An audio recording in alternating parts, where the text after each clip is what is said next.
Welcome to Influential Entrepreneurs, bringing you interviews with elite business leaders and experts, sharing tips and strategies for elevating your business to the next level. Here's your host, Mike Saunders.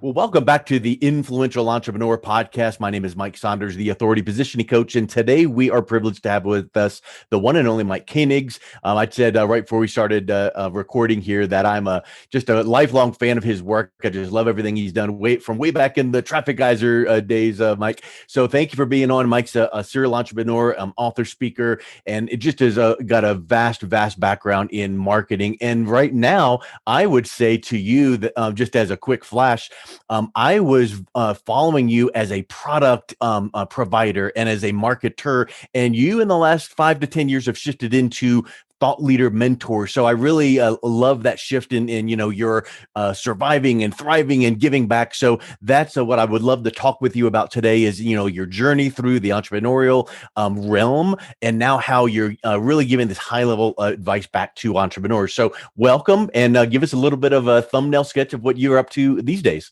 Sure. Well, thanks, first of all, Mike. Appreciate this. And I mean, the quick background or just to frame this up is I started working full-time when I was 16 years old, and I started writing code very early. So I taught myself to program, and that led me to write video games for a while. I started a digital marketing agency, sold that, and then I discovered Dan Kennedy and info marketing, and also search engine optimization back in the early days of websites and that kind of thing.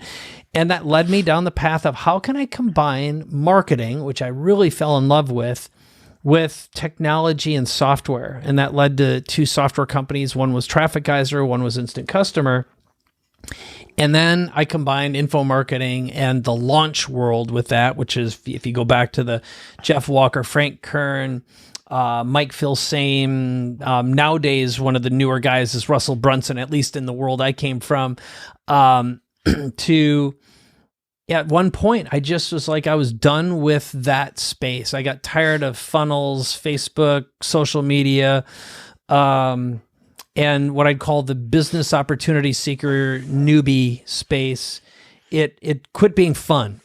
And it also was expensive and tedious, and it also was a little bit of a trap. The business model of events and escalation, meaning sell a cheap product like a book, then sell a digital product, then sell an event, then sell a mastermind, then escalate. I literally one day I had to quit. So now to directly answer the question, now that we're framed up, one of the things that did motivate me was when I had my events, you never know who's going to be in the room.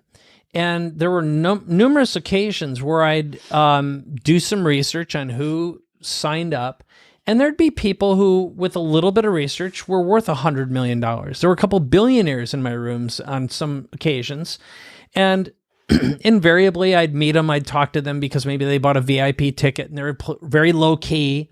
But then I'd ask them some questions, I'd learn about them, and they said, well, what would it take to work with you, to have you mentor me? And I'd say, well, you could pick this thing or this thing or this thing or this thing. And all of them were what I was selling. They'd say, no, I want to work with you. And my business was so time consuming, all consuming. I didn't have a mechanism or a way to work with ultra high net worth individuals who I knew that I'd learn something from that would really elevate me in a different way. And that really started to nag at me after a period of time. So a few years ago, I was like, you know what? I'm going to get off this hamster wheel. I sold everything. It was like the 5th sale I had. I've sold 5 businesses now, built and sold them. And I'm going to do one-on-one work. I'm going to work with high net worth individuals, help them reinvent themselves, guide them through some of the things I've done, but also the destination, which is simplicity, elegance, fewer moving parts, low overhead, lots of time off, deep, meaningful connections. Like my new rule was I will only work with people I love on businesses I love or can fall in love with. And so now when I talk to, in fact, I'll just tell you transparently, right before we started, up until 2 minutes before, I was enrolling a new client who's signing on to be a $250,000 a year individual, very high net worth, very successful, and he came from a referral. And that's a very different business model than banging on social media, spending on ads, going through a whole getting to know you process. And it's like where most of the business is throwaway to elevated, high level conversations. And then, like in a short period of time, they raise their hands and say, I'm in. I want to experience something very unique and different. So I know that took a little while, but hopefully it at least got the ball rolling here. 100%. And here's one thing that makes me think of what you just described is what many entrepreneurs or the thought leaders, the coaches, the consultants should be aspiring to. You can't start there day one. And what I would, as you mentioned, that client that you were enrolling just moments ago, I have no clue who he is, doesn't matter, but I would bet you that you would agree with this. If you tried retargeting that person, blast emailing that person, LinkedIn messaging 19 times to that person, they both would not respond, and it would denigrate your brand in their perception, and you probably would not have had that enrollment conversation in the successful end that you did. Yeah, that's, I'm going to call it mostly true. But I'm going to give you too many examples. So several years ago, I wrote a book called Money Phone. And the basic premise behind Money Phone is that you use your mobile phone to create very short engagement videos that add value, but they're one-on-one. And it's one of the ways that I do my enrollments now. So like if I meet someone, I'll talk to them or I'll gather some data and then I'll send them a video. It might be 4 minutes, sometimes a little bit longer, but it's a here's my vision for you video. And that starts a very deep conversation very fast, and it can result in assisting in an enrollment, meaning a investment of $50,000 to $500,000 in 2 conversations, which, by today's standards, they say, well, how many touch points does it take to get someone to say yes? Some people say 9, some people say up to 37. That's the highest number I remember seeing in research data. So the second thing is re-engagement, retargeting. What I've found, so I don't spend any time on social media anymore unless I choose to do so, which is very, very rare. I just don't like it. I consider it to be a turd-filled punch bowl. And if there's a turd in the punch bowl, everyone gets sick, is one of my favorite sayings. But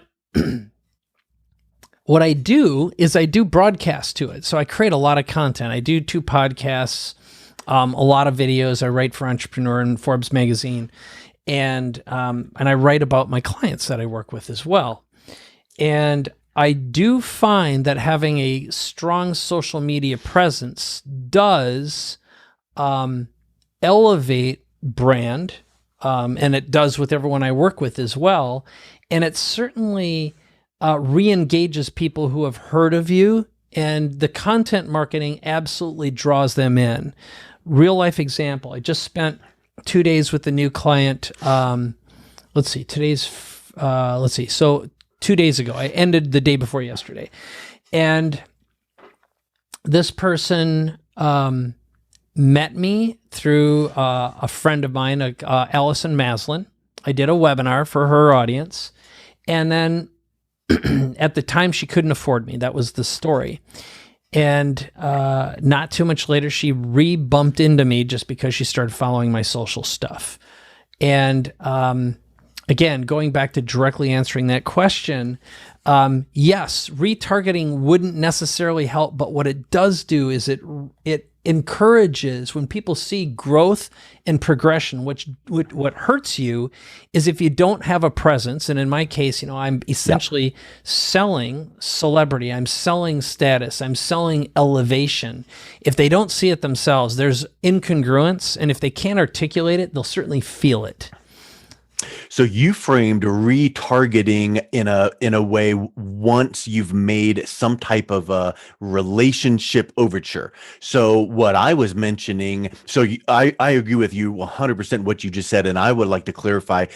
Most of the training you see out there is like, learn how to write the best ad and get clicks, and then you retarget them, and then it gets you to cold marketing, and then retargeting is not as effective as what you just described. You described doing an intimate webinar for a strategic alliance, getting some interaction there, and then maybe you had a phone conversation or a text. Now, when retargeting happens, they already know you, like you, trust you. It's a whole different climate, and it really brings the phrase relationship marketing into good standing, because I think that too many times the phrase relationship marketing, is connotation is to a whole different industry. But if you can market by building a relationship of know, like, and trust, and now those things, those little taps on the shoulder from a retargeting or a follow-up here or a text there, now it all works the way that it should be. But to someone cold, no. A Facebook message bot to me to someone I don't know, it just doesn't work. But if I've had some contact with them, now I'm going to give it a little bit of a chance to work. Yeah, I think I do have a couple things that I'm experimenting with right now, and so I'm going to just say yes to everything you said. Like, if I had to pick one form of generating business, now that I know what I know, and after having gone through 30 years of learning and practicing and doing a bit of everything, in the early days, it just wasn't hard to stand out because there wasn't a lot of competition. And, when we started doing long format webinars to sell with in 2008, 2009, I would do 14-hour ultra long format webinars. And we did one when we did one of our products called Main Street Marketing Machines that produced over $3 million in a day. And those were the days. It was just easy to stand out. We were selling a $3,000 information product, and it was amazing, and we had a lot of support. It was affiliate support then. But now, again, knowing what I know, I'd rather build a business selling a $100,000 or a $250,000 or a $500,000 product or service that has fewer moving parts. And again, you do the math. It'd be like, all right, if you want to have a $3 million a year business, what if you only had 12 $250,000 sales or 6 $500,000 sales a year? And the thought of that usually makes most people's heads blow up because they haven't gone through the personal development work of valuing themselves enough to feel comfortable asking for such a number. And that really... that is a very deep concept, and we're hypnotized as we enter into life as doers, where we get paid by the hour for performing a task and showing up. And we, if you're lucky enough to evolve to a state of getting paid for knowing, where you have a knowledge-based business, and there you might be salaried and recognized for that. But then moving towards a being-based business where you've developed a personality of value, where your presence alone or your touch provides value in itself, and your ideas beyond knowingness, right? You can create massive leverage, a shift in thinking that can transform an industry or a business. That's a different mindset. And from a pure business perspective, I know people who have $100 million businesses who never get to exit because something breaks or blows up, and they're not able to draw a huge salary because they're always putting all their money back into the business. So which one are you better off with, right? I happen to believe the one where your family's intact, your marriage is intact, your children know you and remember you. You don't die of a disease caused by lifestyle challenges or compromise, and you've got decent mental health. It's like there's a it's a whole different practice, a mindset practice. Yeah. Life is very, very short. And so getting back to the lead gen side of this, right now I am about to experiment with a partner that does pure cold email, for example.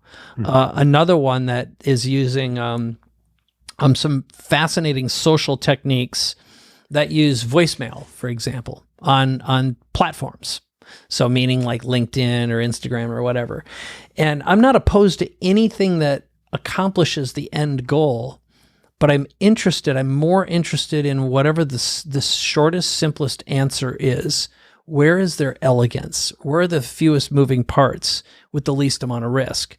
And that requires a mental discipline, a different kind of thinking.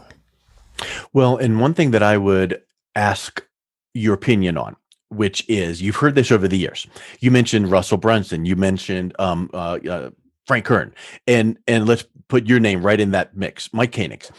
You guys can send out that email to your list and make that X number of dollars and X number of minutes or days because you've spent a lifetime and a career of building that status and prestige. So when you're talking about doing lead gen, I would ask you, what is your advice for people that are looking to take their brand? Maybe they're entrepreneurs, business consultants, coaches. They need to get that level of expertise, authority, celebrity status so that some of those things can work. So for instance, I mentioned about cold this and Facebook that and Messenger and the feels, you could get away with that. Mike Koenigs sent in a blast email to someone to go, oh, I remember him. Let me check out that email. Whereas I send it and they're like, who? So what do you say to someone that says, you know what? I got to get known a little bit more. What are some ways that I can start to build my celebrity and my status? Well, here's what I tell the people I'm working with. So I'll give you an example of a guy that I just started working with about a year ago. And I'll tell you his name. His name's Justin Donald. I met him on a trip to Fiji, and he has a unique skill set. First of all, he's written or read a lot of books, and he's thought about investing through a different filter, a different lens. And he's got a very unique way of investing money, very low risk, getting a high return, but stacking multiple strategies. So he gets cash flow, he generates equity, and finds what he calls kickers, multiple ways to generate more income, and then be able to pull his principal out very quickly and then invest it in something else. So it's sort of like, it's this really neat compounding strategy that's fascinating. Well, anyway, I met him and he told me a story, and the thing that intrigued me most, he says, I'm a lifestyle investor. He didn't use those words, but that's effectively what it was. I'm like, well, what do you mean? He's like, well, I don't have a job. I just invest money, and I've got money in enough things, and I produce enough cash flow from my investments, passive income, that I never have to work again. And now I just find more investments. And I'm like, I want your magic powers. Okay. That was my impression. I'm really good at making stuff up and crafting messages that produce income. But I'm not about passive income, because the world of passive income in info marketing is a lie. There's no such thing. Okay. There's always a business that you've got to maintain and support. There's always a team. There's always ads and stuff. And I think it's a crappy business model personally. Okay. I just don't want to have anything to do with it anymore. Other people are really good at it. God bless their souls. But Justin's method was great. And I said, well, have you ever thought about writing a book? I'd love to. I don't know how. Do you speak? I'd love to. Don't know how. Have you? No platform at all. And I said, Justin, I got an idea for you. First of all, I want to learn more about what you do. And I think you've got a right personality for what you're trying to do. And I think you could really do something with it. So the first answer to your question is, you got to have something valuable. You can't go, I want to build a platform and have nothing, right? You got to have a superpower. And my definition of having a superpower means you have had to have come up with something or modeled it. In Justin's case, he just read a lot of books and he implemented and he got results. So he was his first success story. And he had amassed a net worth of a couple, tens of millions of dollars in a very, very short period of time. 4 years ago, he had a job as a sales director for Cutco Knives. All right, just to give you the backgrounder. And then you need to have some success stories, some transformations. I say you have to be in the transformation business, not the transaction business. And it's okay if your transformation is only you. You've done something, you figured it out, and it gets repeatable, consistent results. And then you got to figure out who is the audience. In other words, I have the 4 M's: market, model, message, medium. Your market is the perfect who. Now, in Justin's case, they needed to be, I thought, business owners, entrepreneurs with money who would like to earn passive income from their investments and invest smartly. Like, I was a dumb investor for 20 years. The first thing I learned from Justin is never do equity investments by themselves. Why? Because an equity investment means you've basically provided a 0 interest loan for an indefinite period of time for something very risky with no promise whatsoever that you get your money back. Instead, negotiate an interest payment, negotiate a percentage of sales, negotiate being an advisor and getting paid for it or something, right? You can get super creative. Well, the next thing is, so it's market, who's your audience, model, how are you going to get paid? So in his case, I said, here's the easiest thing for you, Justin. You don't want to compromise your lifestyle or your passive income or mess with it, but you want to bring people in that you can share your methodology with, who will be great students, have skin in the game, and you'll learn something from them too. So I said, best way to do that is have a high entry point, $250,000. And he's like, what do you mean? Because at first I said, what do you think you should charge for your program? He goes, would $15,000 be too much? And I go, that would suck. You make a lot more than that from passive. Why would you convert or trade your valuable time for anything else? So anyway, here's what we wound up doing. And I promise I'm going to get to the solution in a second, but I think the story is more effective. Yep. $250,000 investment to work with them. And you need to have some money to invest, minimum $50,000 to $250,000. That limits the kind of people you have access to. Turns out I actually knew a guy, made an introduction to Justin while he was spending a couple days with me. And I said, Justin, you got to meet this guy. Let's call him Bill. It's not his real name, but I'm going to protect the innocent here. I know you've told me about money and investing before and some of the things you're doing. I'm going to introduce you to someone who will completely change the way you think about money forever. They hit it off right away, and within a short period of time, enrolled them. $250,000 up front.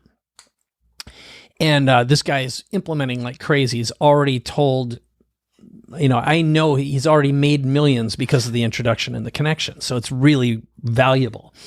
Next thing we did is I did an interview with Justin. So I did an interview and I called him. I said, Justin Donald's the new Warren Buffett of lifestyle investing. And we published that in Entrepreneur Magazine. So one of the things you have to do besides A, having something valuable to share, is B, just get written about in a publication that will give you high search engine ranking. Entrepreneur Magazine was a good example of that. And it's pretty easy to reach out to writers and say, I have something special to share. Okay. Now, of course, it'd be nice if you performed your content either on Facebook or YouTube or LinkedIn or something like that to get it out there. But when you get in like Entrepreneur or Forbes magazine or something like that, now what I did with Justin is I called him the Warren Buffett of lifestyle investing. And we also crafted a title for a book. So for Justin, his audience will definitely read a book and they'll definitely trust a publication like Entrepreneur, and they'll be intrigued with, Justin Donald is the Warren Buffett of lifestyle investing. So we invented, and having your name positioned next to Warren Buffett's name in the title. Yeah. Because he gets a lot of link love right now, basically because of that article. But people who search for Warren Buffett bump into Justin Donald. They can go down the rabbit hole. And then they immediately go to his website and see, we just finished writing his book last week. It's being published shortly. And it's called Lifestyle Investor, How to Generate Cash Flow passive income, blah blah. I can't even remember. I'll get the title for you in a second. But the net is it's a damn good book title too. So to summarize, if I were going to say, how do you do it? Got to have something special. Got to know who your audience is. I personally think start with a high ticket offer instead of a low ticket. And then if it's possible, write a book. Books still have massive value. Amazon gives you a lot of link love. If you can do an audio book, great. If it were me, I'd say start a podcast and start interviewing the people you want to work with. It's a really, really smart strategy. A couple of my clients started doing that many years ago. There's a guy named Josh Elledge. That's what he does. He reaches out to people he wants to have a relationship with. Says, hey, how would you like to be on my podcast? I think a lot of people miss that one piece right there when they think about podcasting. They get all in the weeds about, technology and just do it, figure that out. But they feel like, let me hear my voice and hear, an interview should be the best door opener ever. And I think that's a big piece that people need to really hear what you just said is interview people you would love to do business with and don't pitch them there on the call, but just stay in touch. And hey, thanks so much for your time. Hey, I shared it on my social media. Hey, by the way, maybe a couple weeks later, do you have a second? I want to run something by you. Oh yeah, sure. Whereas if you'd done that cold email, maybe they would have just ignored it. Exactly. And that's something that, elevating. The other thing is, as crazy as it sounds, I think the most valuable skill someone can learn is how to sell on the phone. I've been creating a lot of content lately. I did a video that I put on YouTube called 30 Years of Sales Experience in 40 Minutes. And I just taught some of my best psychology for sales. And I avoided selling on the phone. And looking back, knowing what I know now, if I have a regret, it's that I fell in love with broadcasting, and there's nothing wrong with it. It's not really I'm going to call it a regret just for the sake of argument. I got really, really good at selling from stage. I got really, really good at selling using video and broadcasting and doing video and doing long format content and doing launch videos, telling stories that provided a lot of leverage. And I wish I would have taken a day a week to get on the phone and talk to my customers and spend 10 minutes each, 15 minutes, and ask them, what do you love about the product? Are you using it? Thanking them. And something as small as that would have provided long-term leverage, because think about it. When's the last time you got a call from a CEO? When's the last time a CEO called you up and actually gave a rat's ass about your opinion and asked you what your opinion is and had a one-on-one conversation with you? And the longevity that would have provided with subscriptions and the data I would have gathered, and I could have had conversations. I would have bumped into some right fit people who I knew had big businesses and bought the vision of what we were selling, and who would have been open to having a very, very high level conversation about much bigger offers. And that relationship would have made a difference. But I think learning how to sell from the phone, you can't beat it. Learning how to be a great interviewer, great skill set. And again, I don't have a regret from the perspective of I'm glad I learned the skills I have and I had. And did what I did, but I underestimated the value of one-on-one selling. And the phrase keeps coming to my mind when you're mentioning some of these things. We could start with a podcast and a book, and you need to be seen as the expert and all of these things. You need to know your audience. You need to have good content. Well, the problem is many people have two things. Number one, imposter syndrome. Oh, well, I can't do that. Well, I'm not you are, because if you look at the people that email you customer service kind of questions or ask you questions, the answer to those, Well, you're more of an expert than you give yourself credit for, because they don't know the answer, that they're coming to you for help. You might not think that it's high level, but you know the answer. The second thing is shiny object syndrome. You can hear Mike Koenig's blueprint here and give it a start, but then all of a sudden, squirrel. You're looking around and something else comes up, and the next lady's, you need to understand something and listen to what Mike has laid out here, and have that and wipe your desk clean and your calendar clean, and say, for the next 6+ months, I'm going to follow this. The first step is, the second step is, and anything else that comes up, notice it and put it in the back burner, put it in your Evernote, but give it some time to work. What do you say to people that, because I know you've seen it in your career, that start and then they stop and start and never, and then they're like, oh, that never worked. Well, it never worked because you gave it 4 seconds. Yeah. You got to be prepared to play the long game. I know every short game I've ever played never ends well.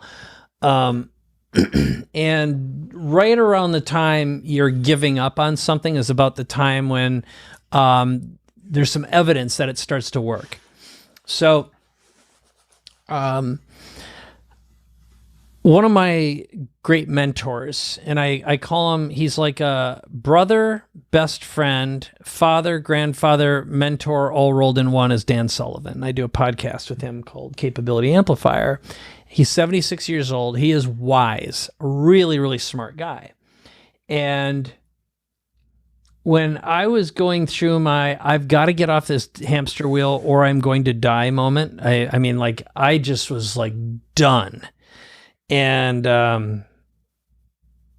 the challenge I had at the time was I had built a business flywheel that was escalation based, meaning watch an ad, go to a webinar, buy a $2,000 information product, upgrade to a $5,000 live event, and then maybe join a $10,000 or $15,000 program of some nature. And then at the peak, we had a $25,000 a year mastermind.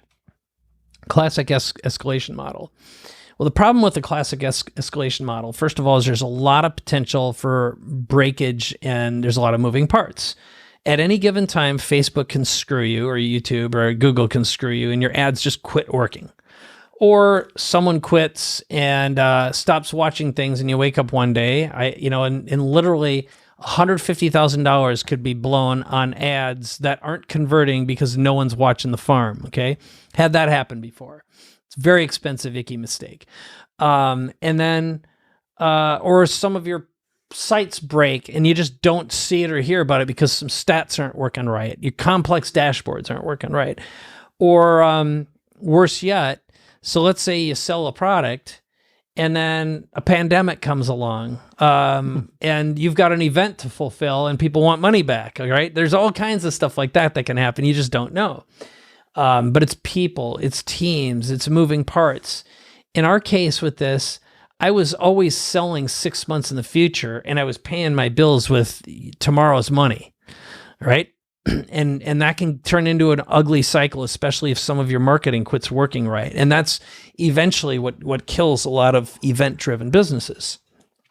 So anyway, I set that up because that's a typical scenario. And at the time, to wind down my last business, it would have cost me out of pocket somewhere between $750,000 to $1.5 million. I just write out checks so I wouldn't have to do it anymore. And I'm dealing with that as a problem.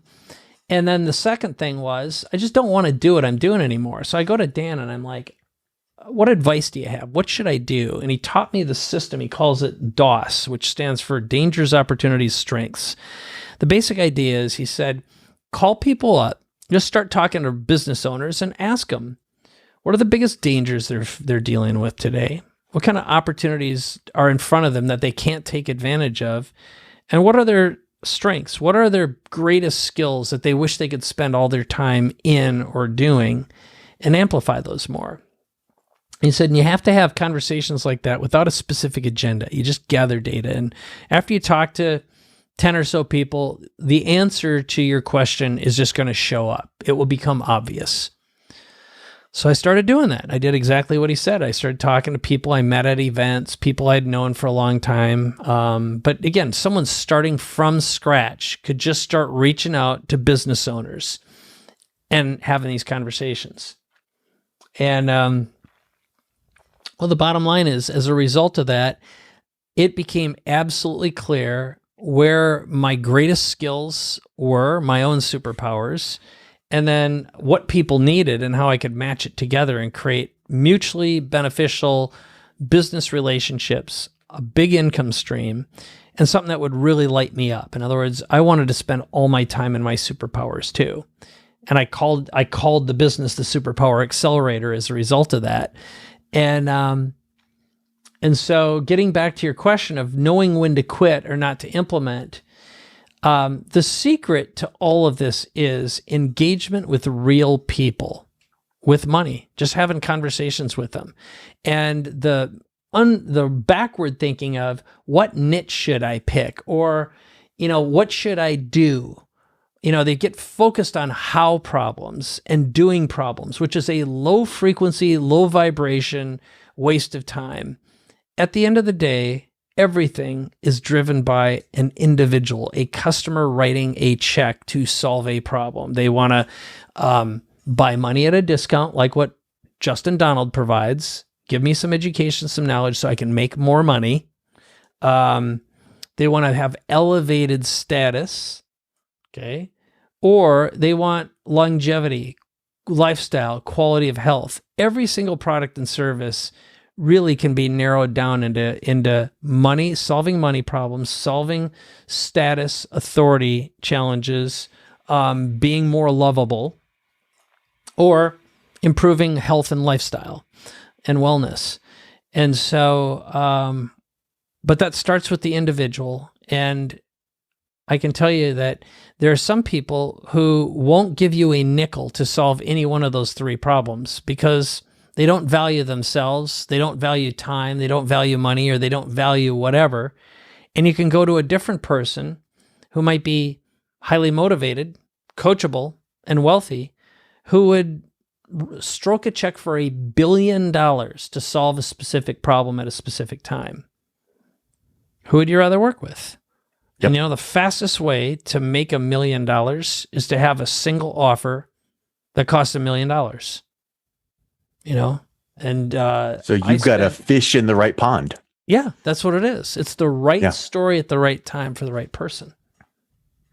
Well, I would just encourage people listening and watching to this to go back and listen to some of these knowledge bombs and concepts, because these are just, years of trial and error mistakes that you've made that you've now come down to, let me learn from this mentor, Dan Sullivan. Look what he told me. Here's what I wish I had done, and if I could do it all over, I would develop relationships. I would listen to my clients. I would call them and spend time and not bot them and email them. I'd call them up and hang out with them and talk to them. I'm not selling you anything. I just want to learn. What do you like? What do you not like about what we're doing together? What would you wish we could have? So I think it's just wonderful. Thank you so much. Let's shift into the last question, which is, what are you passionate about? I know your wife has a nonprofit. Do you have any passion projects that you're working on right now? And then we'll wrap up our talk. All right. I guess this question could take 14 and a half more hours, I'll make it nice and fast. So, anyone who's followed me for a little while knows I'm a cancer survivor. If you don't, about 8 years ago, I was diagnosed with stage 3 colorectal cancer. It just about killed me. And I am really, really interested, not just for me, but I'm really interested in longevity and health optimization. So last week I was getting a bunch of injections, and I'm doing a variety of therapies that are, in just a second, thymosin alpha-1. I got to think of what it is. It is peptides, okay?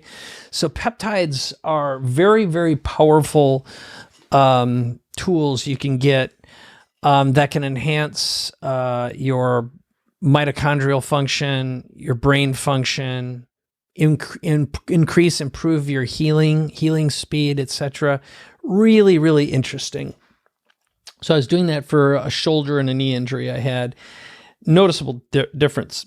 I've also been doing something called NAD, which is, I don't remember what it stands for. You can look it up. It's basically a injection. You get a bag of NAD, they put it into you, and generally speaking, the next day, you'll sleep better, you'll think better, everything looks better, it sounds better, and again, it improves and enhances your healing process. It's also used with people who have addiction issues. You can get multiple treatments, usually daily, and your desire for addictive substances, even heroin, is eliminated, or alcohol.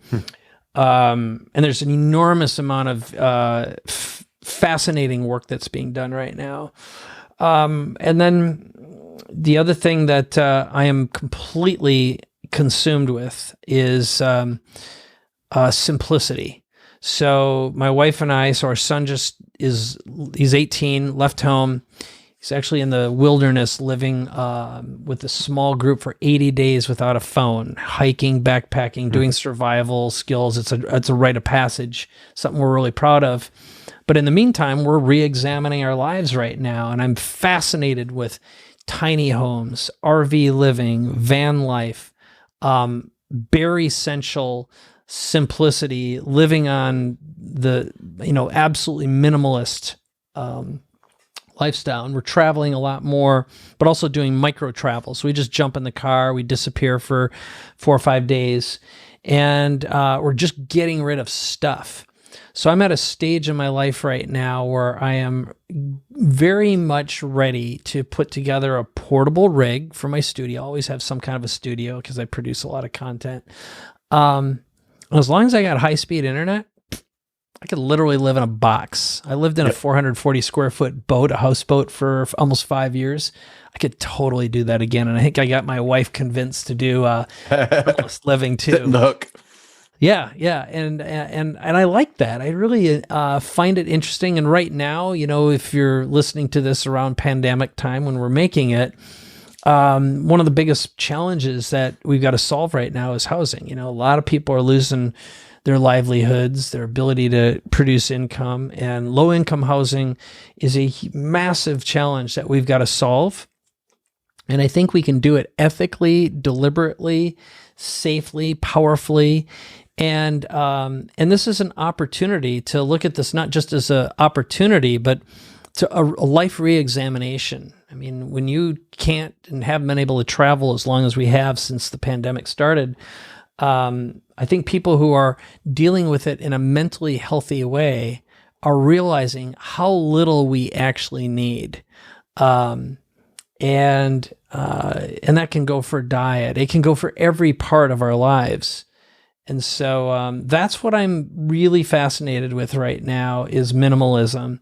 And I know every step I've made in my own life to introduce it and create it results in a lot of joy. I love simplicity right now, and that's why I did what I did with my business. And I found that when I have these conversations, it's drawing in amazing people who are like, I'm there. I'm so ready to get off this effing hamster wheel.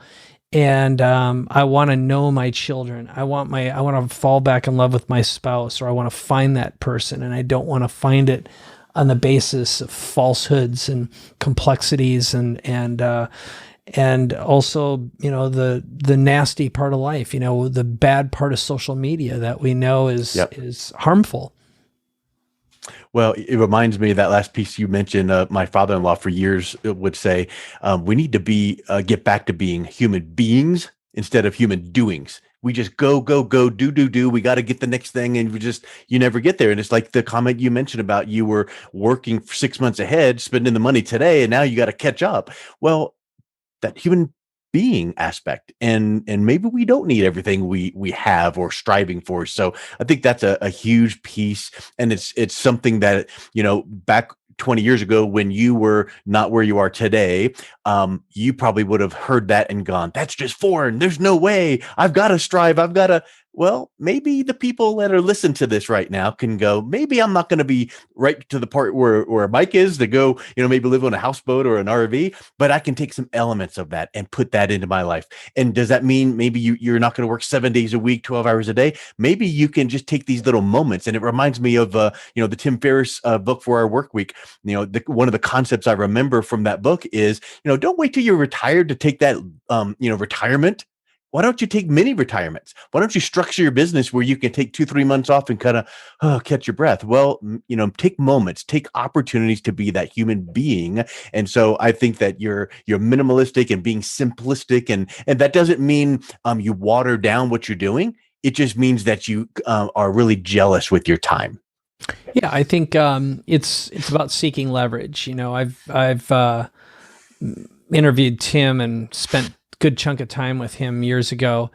He actually was one of my first customers for one of the first products I ever made, right before the 4-Hour Workweek came out of all the crazy stuff.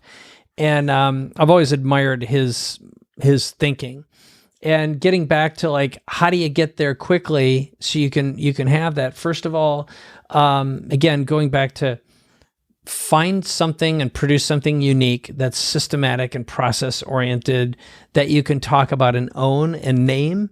Do a podcast on it, write a book, create a high ticket offering instead of a low ticket so you can sell fewer of them. And you'd be surprised at how much faster you can achieve what you dream of. I lived under the mistaken illusion for a long time, man. I was chasing it, trying to build my $100 million company, have my giant exit, be a billionaire and all that. When I realized, you know what? Look, you could live in Portugal, which is a nice place. You live in Mexico, for example, really, really well on $3,500 a month. Okay. I mean, like really well. I can snap my fingers and fart and make $10,000. I'm not saying everyone else can do that, but it doesn't take a lot to figure out how to make $1,000 and then 3, 4, or 5, and maybe rethink your where or your what's important or what you think you need. Yeah, and, the why. And oftentimes thinking through the lens of, I have to retire with X in the bank. Look, the world of never work again doesn't exist. Okay. Because if you strive that hard to get to that level and you do make that exit, you are wired to the point where you'll get bored in 4.5 days. Well, more importantly, you'll die fast. And those who are not useful, Dan Sullivan has a great quote, which is, the universe has a very funny way of asking for its parts back when you're no longer useful to the universe. And that, and there's tons and tons of reports about men who retire and they die like a week later. Yeah. But it's about choice. It's about freedom. It's about freedom of time, money, purpose, impact. That's what people really want. They want the freedom to not have to. And that is a thought process, a realization. So I think the real question is, producing passive income should be one of our outcomes and our goals for sure. Yeah. But also having a simple mechanism for producing income on demand with a conversation without having to have anything complex. And that is something I will flat out say I have perfected that science and that art. And I know now, knowing what I've known, what I've been teaching, what I've been sharing, I can take anyone. I had someone here this week. I taught in 48 hours, I can teach anyone how to produce a personality-driven product or a skills-based or what I'll call a transformation-based product. Okay. The messaging required for it and how to start having those enrollment conversations on the third day with no experience. Now, again, you can't be a nobody, nothing who's never done anything of value. Okay.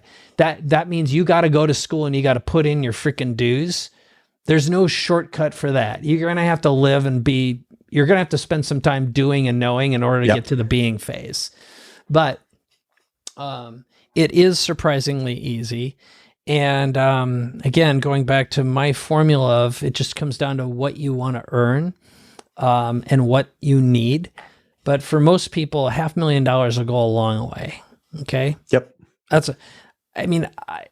I can't spend 50 grand a month unless I started a drug habit, is the God honest truth. There's nothing I really want that badly any longer. But it's surprisingly easy to make $1 million when you craft a $50,000 or $100,000 offer and know how to articulate a transformation through some stories. And that's really all you need to learn.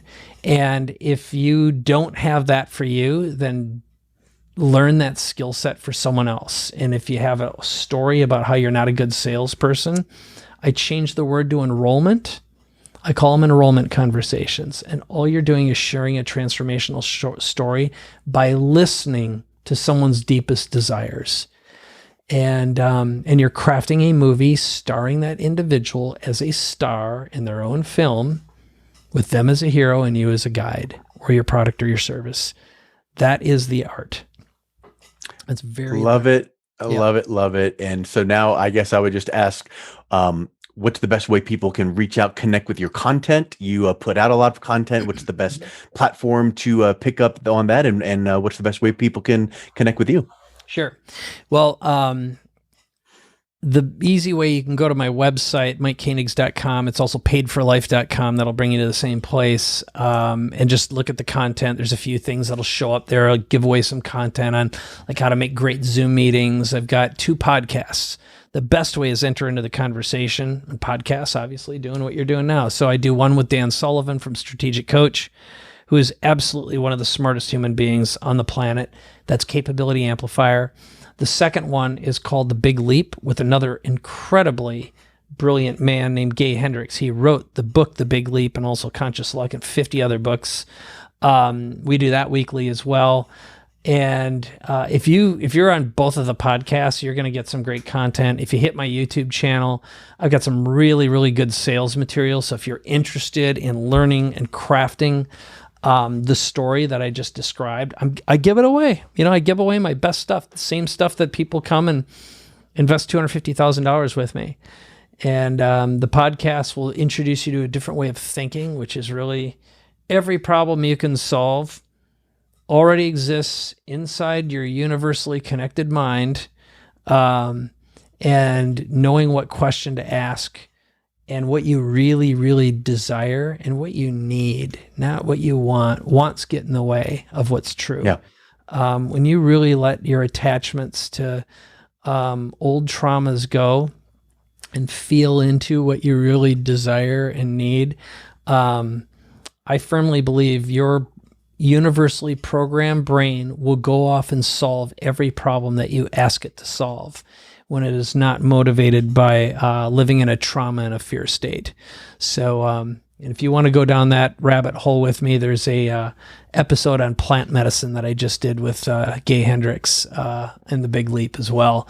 And I talk a little bit about the science and the art of really letting go. Neat. Well, I know I will be making sure to pick up some of those episodes and checking out your YouTube channel as well. And I really, really appreciate your time. I think we touched on some things that if we would have laid out a couple, 3 questions at the beginning, we didn't even touch them. We got into some much deeper and broader things that I think make much better applications. So thanks a million for your time and all that you do for our industry. Thank you, Mike. My pleasure. You've been listening to Influential Entrepreneurs with Mike Saunders. To learn more about the resources mentioned on today's show or listen to past episodes, visit www.influentialentrepreneursradio.com.